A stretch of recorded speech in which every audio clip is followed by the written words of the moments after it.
Je dois rentrer d'Abu Dhabi à Dubaï en voiture. Il ne pleut pas. C'est une journée ensoleillée. Le gouvernement des Émirats arabes unis a investi plus de 20 millions de dollars pour lancer un processus appelé ensemencement des nuages.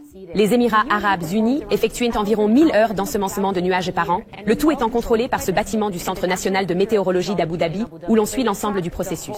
Nous avons rencontré un expert en ensemencement de nuages qui nous a expliqué comment fonctionne le processus d'ensemencement.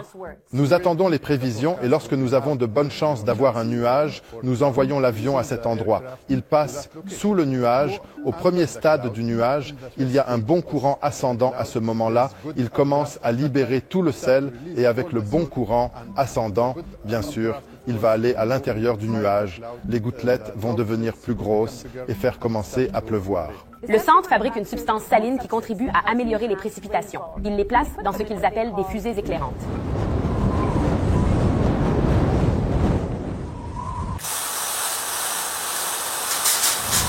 Comment Dubaï peuvent-ils créer de la pluie artificiellement?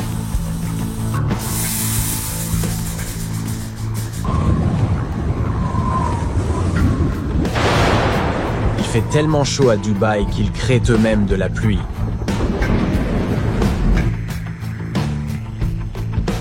Saviez-vous que Dubaï créait de la pluie artificielle pour lutter contre la hausse des températures? Vous devez vous demander comment cela est possible.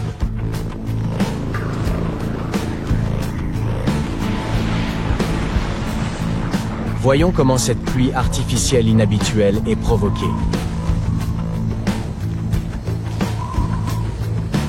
Le procédé utilisé s'appelle l'ensemencement des nuages.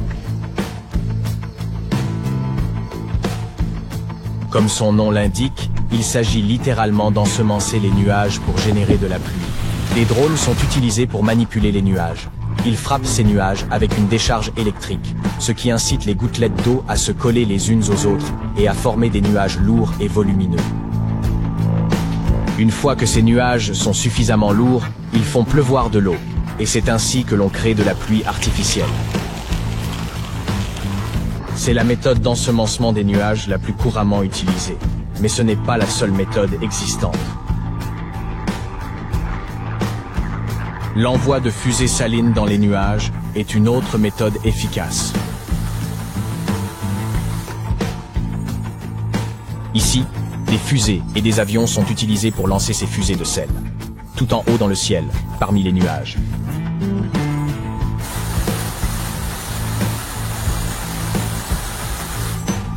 L'humidité de l'air commence à s'accumuler autour de ces particules de sel, jusqu'à ce que les particules deviennent si lourdes qu'elles éclatent sous forme de pluie.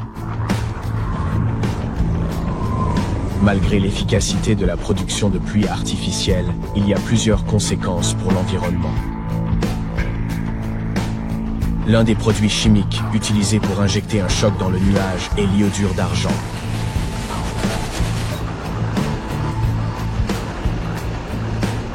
Or, l'argent est un matériau toxique qui peut nuire aux plantes, aux animaux et aux êtres humains.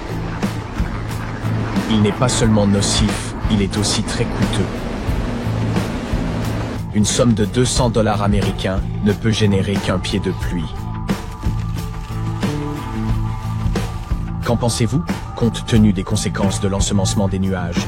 La pluie artificielle vaut-elle la peine d'être générée?